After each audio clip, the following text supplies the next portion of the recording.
Good morning. I'm Jerry Price. I'd like to welcome you to Journey into Life and Work, our weekly Bible study brought to you by our Sunday School department here at First Baptist Church. And as always, it's a privilege to come into your home each Sunday morning and spend just a little time looking at our Sunday School lesson and studying God's Word and just allowing Him to speak to us through His Word. Today we're continuing in the book of Genesis. We're on about our 11th session in this book since we began it. And today we're looking at a lesson entitled Impatience, and we see that God expects His people to patiently wait for His timing. So as we continue the story here, we've moved on into Abraham, and God's calling him to be father of the nations. And just last week we looked at him and Lot and just different things about their lives and how Lot made his choice to go in a different direction than he needed to go in. But anyway, he did. And so today we're looking at Abraham and Sarah. And so, this lesson today, Abraham experienced a great military victory over a coalition of kings, and of course they had kidnapped Lot and his family. And so anyway, as we get into this lesson today, we sort of return to that narrative concerning the promises that God made to Abraham. The Lord had promised that Abraham's offspring would be as numerous as the dust on the earth. And yet, after years of waiting, Abraham and Sarah still had no offspring of their own. And so, but anyway, God came to Abraham in a vision and reassured him that his offspring would be numerous like the stars in the sky. And so Abraham believed God, and the Lord said, for your belief in me, the Lord called him righteous and credited him as righteous. So as we look at this lesson today, I guess about 10 years or so have passed since God first promised Abraham that he would give him a son. So this would make Abraham around 85 or 86 years old when this particular chapter in Genesis took place. But still he had no son, he had no heir to follow him. No doubt Abraham grew impatient, and of course as Sarah his wife did. During that time, of course, the customs that were in the country at that time, Abraham was familiar with those, and he was thinking about adopting his servant. And God, however, of course, had a different plan for him, and he had made his promise to Abraham and told him that he would provide him with a son, and that would continue to populate the kingdom. After reasserting the promise of a son who would be the first in line of all of these descendants, God formally ratified his covenant with Abraham. He said, okay, I'm gonna show you.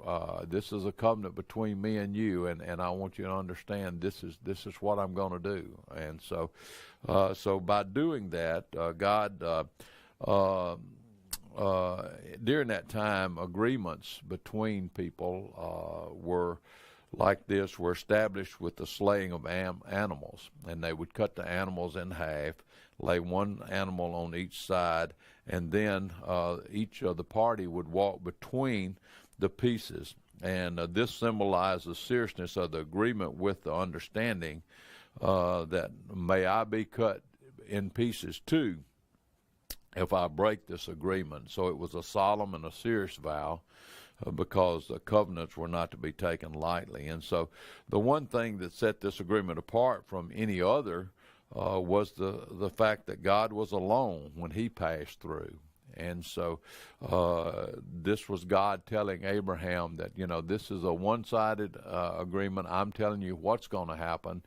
And, this is how I want things to pan out. So he took the initiative, and he blessed Abraham immensely. And so this blessing was not based on anything that Abraham had done or anything that he would do. It was rooted in nothing but the nature of God, the sovereign nature of God, and the grace of God. And Abraham's only part in this covenant was trusting and obeying God. As we look at this lesson, I think there's probably several things that stands out as we look at it and as the story unfolds and we go through it. But, the first thing that we see in this lesson is God is a sovereign God. He's all present, he's all knowing, he's all doing. He can do what he wants, when he wants, and how he wants. And so we see that. And then we see also in this lesson that God keeps his promises, and he's faithful to those promises. And the last thing we see that it's not according to our time, but it's according to God's time. And so as we look at this lesson, we see that Sarah and Abraham grew impatient. They were doubtful. As the time passed, of course, there'd been some 10 years or so since God had told them that this was going to happen. And so fathering a child through, so Sarah decided that she was going to make a shortcut. She was going to have Abraham father a child through her maidservant and Haggai. And so anyway, so that's sort of where we pick up in our story today. And we start looking at what happened there beginning in Genesis chapter 15, and we'll start with verses 1 through 6. And it says, "After these events, the word of the Lord came to Abram in a vision. 'Do not be afraid, Abram. I am your shield. Your reward will be very great.' But Abram said, 'Lord God, what can you give me, since I am childless, and the heir of my house is Eliezer of Damascus?' And Abram continued, 'Look, you have given me no offspring, so a slave born in my house will be my heir.' Now the word of the Lord came to him, 'This one will not be your heir. Instead, one who comes from your own body will be your heir.' And so he took him outside and he said, 'Look at the sky and count the stars. If you're able to count them.' Then he said to him, 'Your offspring will be that numerous.' Abram believed the Lord, and he credited him for as righteousness." And so, the Lord came to Abraham, Abraham, of course, was God's prophet, and he came to him in a vision. And, this is a connection that God had with the prophets as they communicated to him through these visions. And so the Lord told Abraham that you don't have to be afraid. I'm going to do what I told you I was going to do. Have faith in me. Trust me. And he told Abraham, said, "I'm your shield. I'm here to honor you and protect you, and your reward will be very great." And so he said that he would provide for Abraham's needs, and also he would reward him with the fulfillment of all the promises that he had made to him previously. And so Abraham believed God, but at the same time he struggled in his faith, because it had been some 10 years since he had been promised an heir. And so, having no children of his own, the only possible heir Abraham had at this time was his servant Eliezer. And regarding the land at this point, Abraham owned none of it. He believed God, but there was absolutely no physical evidence of God's promises to him coming to fruition. So he says, "I don't own anything, and so I don't have any offspring. So how can I be the father of nations, and how can all of this be, be under me?" And so Abraham suggested Eliezer, and he was a servant born in the house, and that this would be his heir. And this was those who didn't have children of their own. This is what they could do. They could appoint a slave as an heir in their home. And so Abraham appears to have been struggling to believe God, and Because Abraham did believe God, though, he was trying to figure out the best way to make it happen himself instead of depending upon God.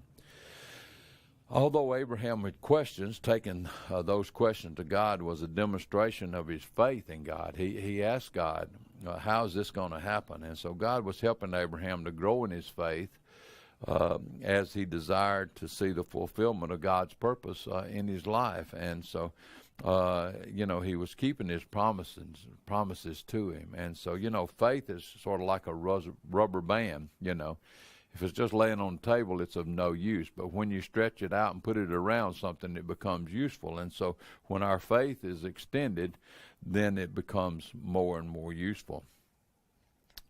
The word came to him a second time, it says.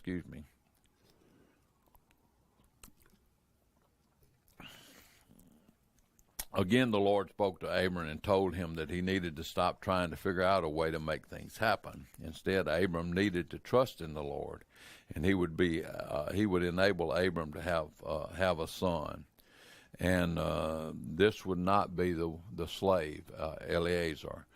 This means that Abram would need to continue to wait patiently on the Lord and trust his timing in the matter. And so, sometimes we try to rush things, don't we? And we don't wait on God's timing. His timing is perfect, and all we need to do is to be patient. And so God now led Abraham outside to the conversation, to continue the conversation, and of course it probably was night, it looked like, and so the Lord told him, look at the sky and count the stars. You see those? Well, Abraham knew that the Lord was the God of the creation.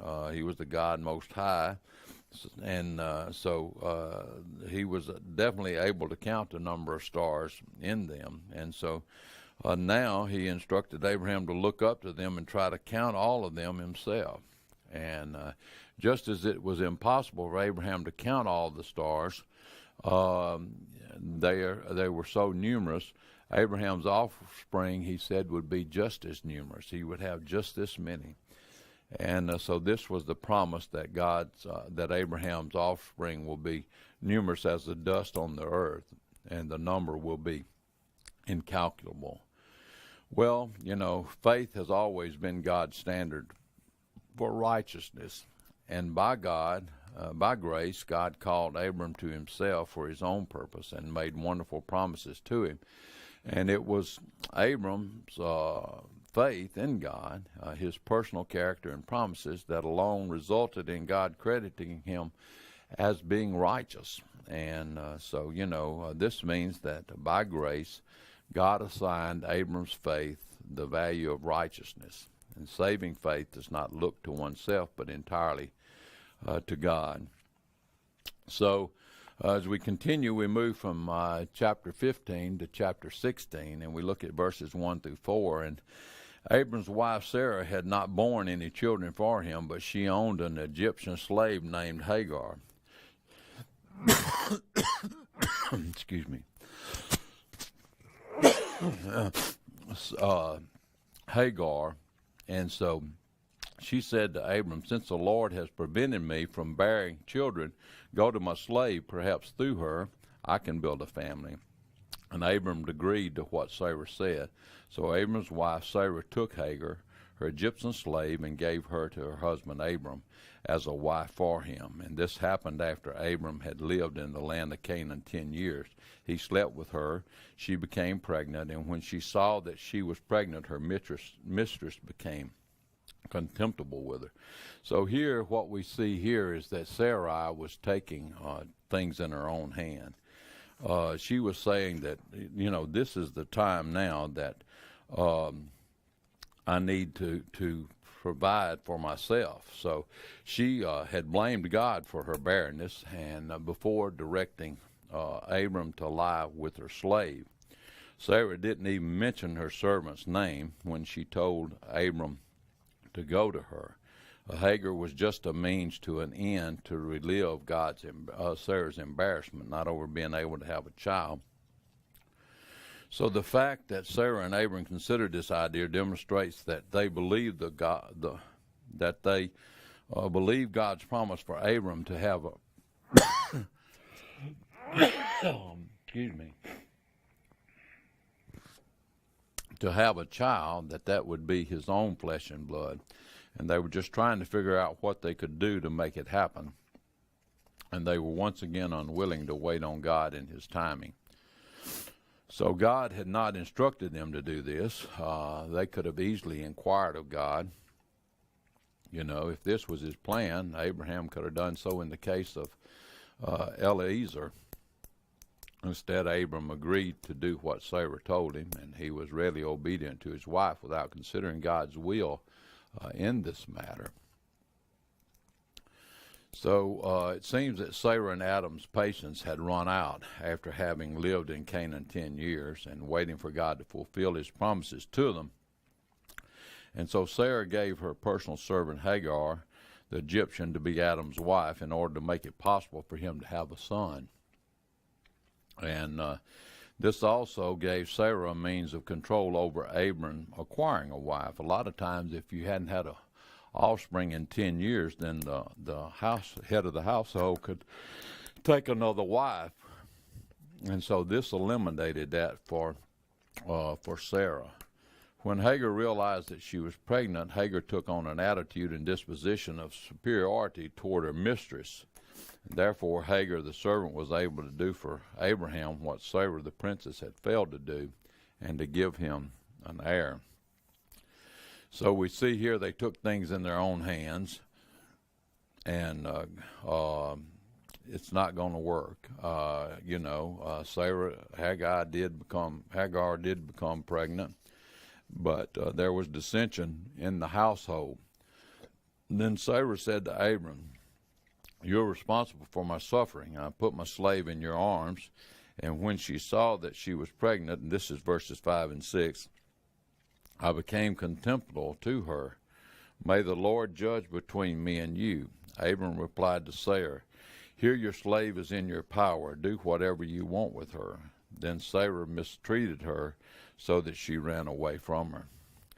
So, as we see here, it was no surprise that Sarah was upset with the disposition toward her, and she blamed Abram for this. And she called on the Lord to judge between them concerning who had done wrongly. The truth is, both Abram and Sarah were responsible for what had transpired. From Sarah's point of view, she was trying to help Abram. She believed Abram was failing to uphold his responsibility as the head of the clan by knowing how Hagar was treating her, instead stepping in and putting an end to it. So Abram told Sarah what to do and whatever she wanted. Consequently, she mistreated Hagar, and she was abusive to her. She was treating her like a slave, and it became so difficult for Hagar that out of desperation, she fled from all that being part of the clan had afforded her. So here, we see all of this in the story that, again, it's all according to God's time and God's timing. And God is sovereign. He does keep his promises. He is faithful to us. All we have to do is put our faith and our trust in him, and he'll continue to provide us with his promises. But it may not be on our timetable. It's according to his timetable, so we don't need to be impatient like Abram and Sarah were. So today we've seen that all we as believers can celebrate being declared righteous through faith. We must safeguard against accepting shortcuts to God's plan. It's in his time. His timing is perfect. Ours is not. And we must take responsibility for our own sin. So the thing here today is that God is a sovereign God. He does what he wants, when he wants, how he wants. All we have to do is put our faith and our trust in him and allow him to lead, guide, and direct us. So today, I hope you've enjoyed this lesson. I hope it's been meaningful to you. Next Sunday, we're going to be looking at a lesson entitled Established, and we're going to be looking at Genesis chapter 17, and we see that God graciously chooses to make a covenant with his people. So hopefully you'll have the opportunity to look at that lesson and then study and be prepared as we come together again next Sunday. So for the TV ministry here at First Baptist Church, I'm Jerry Price, hoping you have a great day in the Lord, and we look forward to being with you again next Sunday as we journey into life and work. Thank you for being with us today.